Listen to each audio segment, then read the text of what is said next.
Les Confessions de saint Augustin, livre 3, les études à Carthage. Chapitre 1er. Étant allé à Carthage pour y achever ses études, il se laissa emporter à l'amour déshonnête.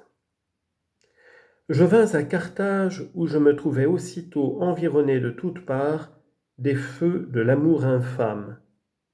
Je n'aimais pas encore, mais je désirais d'aimer, et dans ma pauvreté et mon indigence des biens du ciel, laquelle était d'autant plus grande qu'elle était plus secrète et plus cachée à mes yeux, je me voulais mal de ce que je n'étais pas encore assez pauvre.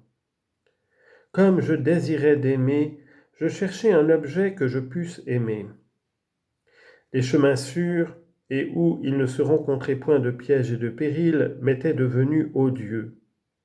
Mon cœur était tout sec et tout affamé, dans la privation et le besoin où il était de cette nourriture intérieure, qui est vous-même, ô mon Dieu.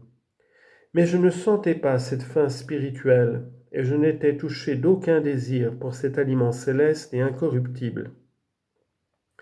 Ainsi le peu de soin que j'avais de le rechercher ne procédait pas de mon abondance, mais de ma nécessité.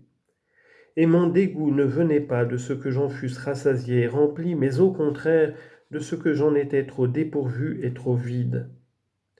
Ce défaut de la seule bonne nourriture que mon âme put recevoir l'avait rendue toute languissante et toute malade. Et comme elle était couverte d'ulcères, elle se jetait misérablement hors d'elle-même, souhaitant d'adoucir l'ardeur et l'inflammation de ses plaies en goûtant les plaisirs voluptueux de l'attouchement des créatures sensibles et animées, pour lesquelles on a d'autant plus d'amour qu'elles sont vivantes et qu'on n'aimerait pas si elles ne l'étaient pas. Ce qui faisait que je trouvais plus de délices et plus de douceur à aimer et à être aimé lorsque je possédais entièrement la personne qui m'aimait et qu'elle s'était toute donnée à moi. C'était ainsi que je corrompais la source de l'amitié par les ordures et les impuretés de mes débauches, et que je ternissais sa splendeur et sa lumière par les vapeurs infernales qui sortaient comme de l'abîme de mes passions charnelles et vicieuses.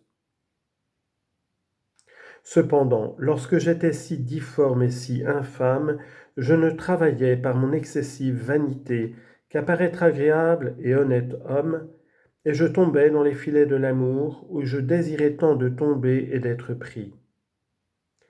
Je ne saurais, mon Dieu, vous bénir assez de votre miséricorde lorsque je me souviens combien, par votre bonté, vous avez mêlé de fiel et d'amertume dans la douceur sensuelle que je goûtais.